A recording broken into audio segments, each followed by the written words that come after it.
Welcome to the 9th video of our Chapter 2 unit on data analysis, in which we will explore what I call double units. First, we're going to look at how to convert double units. Now, what I consider double units are units like 8.90 grams per centimeter cubed or 2.998 times 10 to the 8th meters per second. These are numbers that have that per in them, and they have two distinct units, as you see there. These must be set up correctly for proper use of the conversion factors, and we're going to see how that works. So first, we're going to take that 8.90 grams per centimeters cubed, or the whatever unit you have, and we're going to set it up as what I call a full fraction opposite the question mark and convert each unit separately.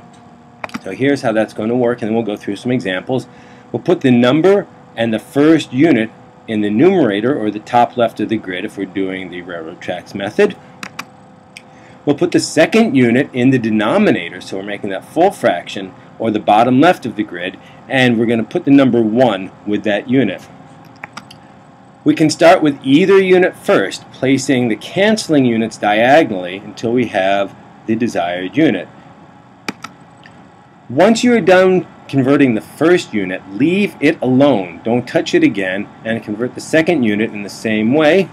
And when you're done, we're going to use the zigzag math method to calculate, and then we're going to bring along both of the converted per units. Those per units. And as I said, it can be stated as per units. It can be stated in a fraction or as per units. So let's see how this is going to work. In our first example, we're going to take the speed of light. The speed of light is 2.998 times 10 to the 8th meters per second. And I want to know how fast this is in kilometers per hour.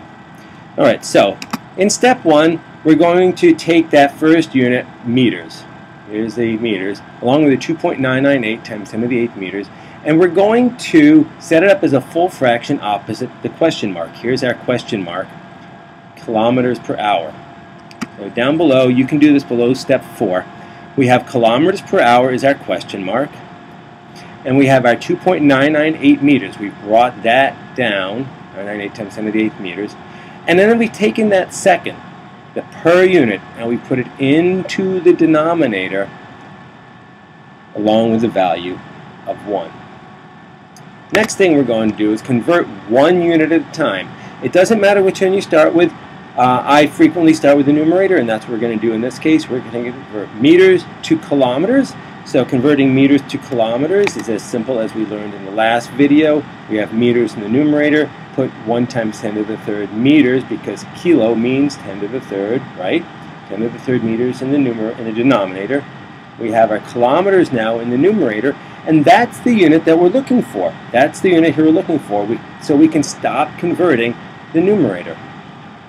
Let's now take a look at the denominator. Now here's where the trick comes in with these guys. The denominator is now units of seconds. And this is important. This is why we put this in the denominator.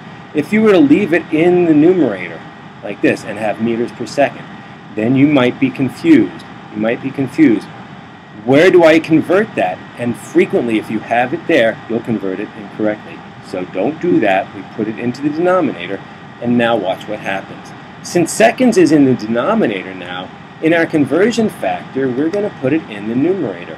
So seconds now, in the conversion factor, there are 60 seconds in 1 minute. Let's put the 60 seconds in the numerator to cancel out. The cancellation here cancels out the seconds, and we have 60 seconds in 1 minute. But I wanted units of hours, so we have one more conversion factor to do.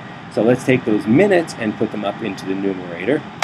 And we have 60 minutes in 1 hour. Hopefully you remember this conversion factor. Some of you may know the conversion factor, 3,600 seconds in 1 hour. If you know that, you can go ahead and use it as one step. Otherwise, show me both steps here. The units of minutes cancel. We have hours now in our denominator. So now we have kilometers in our numerator, we have hours in our denominator. That's the unit that we're looking for. So let's do our zigzag math. And when we do our zigzag math, we get an answer of 1.079 times 10 to the 9th kilometers in 1 hour. Because I want this to be listed as a per unit, you can rewrite it as 1.079 times 10 to the 9th kilometers per hour. Let's look at another example. In this example, we're going to take this level of 7.70 micrograms per milliliter. So micrograms per milliliter, there's our per unit. That much lead in a child's bloodstream can cause severe damage or even death. What is this amount in grams per liter? So look, we have two unit conversions in the metric system now, so let's see how this is going to work, the two unit conversions but in separate units. So our starting number, we're going to do the railroad tracks method. Our starting number is 0.70 micrograms. So we took that 0.70 micrograms and put it in the numerator and put 1 milliliter in the denominator. And here's our question mark. Here's our two conversion factors. Milli is 1 times 10 to the minus 3. Micro is 1 times 10 to the minus 6. So let's go ahead and use these. Bring this down here. The first conversion. Let's convert the denominator first. So let's convert, if we're converting the denominator first, milliliters here, that means we've got to put milliliters in the numerator. So the 1 milliliter goes in the numerator, put the 1 times 10 to the minus 3 liters in the denominator. Be very careful. If you have a conversion in where if the unit is in the denominator, it has to go into the numerator of the conversion factor in order to cancel out. Cancel out those milliliters. And now we have liters in the denominator. Well, liters is what we're looking for in the denominator, so we can move on to the micrograms. So micrograms, we have micrograms in the numerator. That means we have to put microgram into the denominator in the conversion factor. Notice that they do not have to be right next to each other because in multiplication and division the order doesn't matter. So the micrograms goes down into the denominator there. Put the 10 to the minus 6 grams in the numerator. The micrograms cancel out and leave us with units of grams. Grams is what we're looking for in our final unit. So all we have to do now is our math. And look at our zigzag there. When you do the zigzag, we get 7.0 times 10 to the negative 4th grams per liter. And that turns into 7.0 times 10 to the negative 4th grams per liter, if we write it this way. So this is pretty quick. It's going to be your turn now. As before, I will pause the video and you need to start it up again when you have done your work. Let's convert 2.178 times 10 to the minus 19th joules per bond to kilojoules per bond. And there's a conversion factor from anything to moles. We'll learn this in Chapter 11. 6.022 times 10 to the 23rd bonds is equal to 1 mole. All right, we're back. Let's see how you did. We want to set up our conversion factor. So we start off with kilojoules per mole. We start off with our starting number, joules in the numerator, 1 bond in the denominator. We know from our conversions that we have joules to kilojoules. Let's look at that. Joules in the numerator means we have 10 to the 3 joules in the denominator to match the kilojoules. 1 kilo is 10 to the 3. By the way, if it helps you to write these equations out, these equalities out, 1 kilojoule is equal to 1 times 10 to the 3rd joules. Before you put that into here, please go ahead and do that, but I'm not going to do that all the time now. Cancel out the joules cancel out, leave us with kilojoules. Kilojoules is the unit we're looking for, so now we can work on converting the other unit. We're going to take bond. Bond is in the denominator here. Let's put bonds in the numerator here so the bonds cancel out. We've got our unit of mole in the denominator, and so we have our unit of mole here that we're looking for. So since we have the 2 units we're looking for, we do our zigzag. We're done with the zigzag math, and we get 131.2 kilojoules per mole. Let's look at the next example. The bladder snail, and especially speedy snail, can reach a breakneck speed. This is for snail now, 22.6 centimeters per second. Let's see what that is in kilometers per hour. And we're back, so let's take a look and see how you did here. So kilometers per hour is the unit we're looking for. Let's put this here. Take our 22.6 centimeters, put it in the upper left-hand corner. We're going to do railroad tracks this time. Take that seconds, put it in the lower left-hand corner along with the number 1. Our first conversion, let's convert centimeters to kilometers. So the centimeters goes into the denominator. Centi means 10 to the minus 2, so put centi and 10 to the minus 2 here. Centimeters cancel out, leave us with units of meters. But we're not done yet, are we? So we need to do some more canceling. So canceling kilo, remember, is 10 to the third. So we want to put meters in the denominator to cancel out. 1 times 10 to the third meters is 1 kilometer. Those two are equivalent. The meters cancels out here. And now we're left with kilometers. Oops, sorry, that was supposed to be a circle. Kilometers is what our unit in the numerator is. We're looking for the unit of distance. Now, unit of time, we saw this conversion from seconds to hours before. Let's split it up as we did before. Seconds in the denominator. That means that seconds has to go in the numerator. 60 seconds in 1 minute. Cancel out those seconds. We have minutes in the denominator. We need to put minutes in the numerator to cancel out. 60 minutes cancels out and leaves us with units of hours in the denominator. We have the units that we're looking for. Let's do our math. This is a long math problem now. Usually we're not going to get this many steps, but it's good to see how this many steps works out. And we get an answer of 0.813 kilometers or kilometers per hour, depending on how you pronounce it. Frequently, we won't be converting the double units, but we'll be using them as conversion factors. This is going to be a big part of many of our units coming up, especially when we get to moles in Chapter 11. So let's see how these work. Double units can act as conversion factors between the two quantities that their units represent. So, for example, density, the units are grams per centimeter cubed.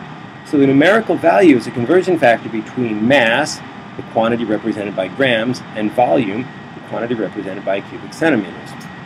Speed, with units of meters per second, represents a conversion factor between distance, the quantity for meters, and time, the quantity for seconds. And as I said, we will encounter many of these units during the course of the year, so it's important that you master working on using these as conversion factors.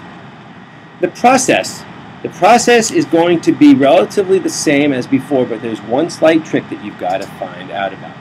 As with conversions, the first thing we're going to do is write the number. So the number that we start with, the density or the per number, as a full fraction. We saw how to do that at the beginning of this video. Write it as a full fraction with the number in first unit in the numerator and the second unit in the denominator, as we saw before. Next, we're going to set up the conversion with the desired unit and the question mark on the left side. So this is just like every dimensional analysis problem we should be using. On the left side of the equal sign, the starting value and our unit on the right. And then now, if needed, we're going to convert the starting unit to match the unit representing the same quantity in the double unit. And you'll see how this works when we get to it. Third, we're going to determine whether you need to whether you need to multiply the starting quantity by the double unit itself, or if you need to flip it over, make it into its reciprocal or inverse. You will need to do this if the starting quantity is in the numerator of the double unit. And that means you're going to have to put it into the denominator to cancel it out, and you'll see how that works when we get to that problem. Okay, you're going to perform any conversions to get the new quantity into the desired unit. And finally, be sure all units except the final unit cancel out, and then you can perform the math. In the first example, we're going to use the density of mercury. Mercury's density is 13.6 grams per milliliter. We want to know what is the mass in kilograms. So there's our question mark kilograms of 250 milliliters of mercury. So let's do the startup. You can work on this below, show this below number 5. I'm going to skip a little room here. So number 1, we're going to set up the double unit, density in this case, as the full fraction. So here's our double unit, density.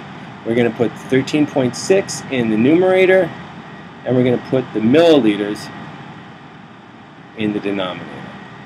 So far so good? Alright, second step. Let's set up the conversion. So the setting up the conversion, we start with our question mark. Sorry, there should be kilograms there. So the question mark kilograms is equal to 250 milliliters. Now, we have 13.6 grams. We're going to take our conversion factor. Since we have milliliters right here, we can put the milliliters in the denominator. Okay, so since we're starting with milliliters, we're going to put milliliters in the denominator. We're going to leave the conversion factor. We're going to leave that double unit as its conversion factor. That's going to cancel out our milliliters and leaves us with units of grams. But as we set up above, we want units of kilograms, so we have units of grams. So now we go to our metric conversions. Grams goes into the denominator. Kilo means 10 to the third, so let's put 10 to the third grams into the denominator. We'll put kilograms in the numerator. Let's cancel out the grams, and that leaves us with units of kilograms. Kilograms is the unit we're looking for, so since kilograms is the unit we're looking for, we go ahead and do our math, and we get our answer of 3.40 kilograms. Let's take a look at another problem. A cyclist is moving along at 12.5 meters per second. There's that speed. Meters per second. How much time? Now we're looking for time in minutes, so question mark minutes is the quantity we're looking for. Will she take to travel 25.0 kilometers? First thing we do, there's our conversion, there's our double unit, 12.5 meters in the numerator, 1 second in the denominator. Let's set up our dimensional analysis. We want to know how many minutes there are. If we go 25.0 kilometers, now look at this. We have kilometers here, we have meters here. Since we have meters in our double unit, we have to convert our starting unit of kilometers to meters. So the first thing we do is put meters in the numerator to get that numerator into meters, and kilometers in the denominator here. Kilo means 10 to the third, so kilo down here, 10 to the third up here. Now the kilometers cancel out, they leave us with meters. Now you notice that there is a little trick here. Meters is in the numerator, so the meters has to go into the denominator in the conversion factor. So we have to take this thing and we have to flip it upside down. And if you ever see an arrow like this next to a conversion factor on a test or a quiz, that means you should have flipped it. So we're going to take and we're going to put the 12.5 meters into the denominator, and we're going to put the 1 second into the numerator. This is a perfectly valid way of using this as a conversion factor. So now the meters are going to cancel out. Once we have the meters canceling out, we have seconds in the numerator, but we want minutes, so we're going to put seconds into the denominator and a conversion factor. Well, we've seen this a couple of times already. 60 seconds, the seconds cancel out here, leaves us with units of minutes. Now, did everything cancel out? The seconds canceled out, the meters canceled out, the kilometers canceled out. Minutes is the unit we're looking for. So since everything properly canceled out, let's do our math. We do our zigzag math, and we get an answer of 33.3 minutes, and that's two good significant figures. Okay, so it's your turn now, and as before, I will stop the video and have you work it out, and you can press play when it's time to get started again. So we have a car whose gas mileage, yes, we still say mileage, is 17.0 kilometers per liter. What distance in kilometers can this travel using 425 milliliters of gas? All right, so we're back. Let's take a look at how you did. Our starting unit, the per unit, we have 17 kilometers in the numerator. We have 1 liter in the denominator. Okay. Now our starting number is 425 milliliters, and our question mark is kilometers. So let's set that up. We have the question mark kilometers is equal to 425 milliliters. Now the first thing we're going to do is we're going to convert milliliters to liters, because our unit is in liters. So we need to have units of liters. So milli means 1 times 10 to the minus 3 is 1 times 10 to the minus 3 liters in 1 milliliter. The milliliters cancel out, and now all we have to do is convert our liters to kilometers using our conversion factor. The liters will go into the denominator, so this is perfectly fine. We just bring it right along. 17.0 kilometers in 1 liter. The liters cancel out. We have kilometers or kilometers as our final answer. Let's do our math. And we get our answer of 7.23 kilometers is how far this car can go. Look at another problem. We have a saltwater solution that contains 6.58 grams of sodium chloride per liter. What volume of solution in milliliters is needed to have 8.03 micrograms of sodium chloride? And we're back, so let's see how you did. Here's our per unit, our starting unit, 6.58 grams divided by 1 liter. Our question mark is going to be milliliters. That's what we need to have at the end. And we're going to start with micrograms. So notice that micrograms is not our starting unit, so the first thing we have to do is convert micro to grams. Put the micrograms in the denominator. Micro means 1 times 10 to the minus 6. That goes with the base unit. Remember, exponent with the base, power to the base. The micrograms cancel out and leave us with units of grams. Now we have grams in the numerator here. We have grams in the numerator, but in our conversion, when we convert to liters, now we need the grams in the denominator, so flip this. Put the 6.58 grams in the denominator to cancel out. We have 1 liter now in the numerator. Let me change colors. 1 liter in the numerator, but we want to have milliliters as our final answer, so let's put liters in the denominator to cancel out that unit.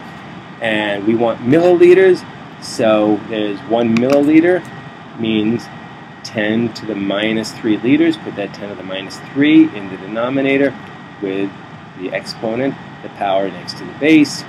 The liters cancel. They leave us with our desired unit of milliliter.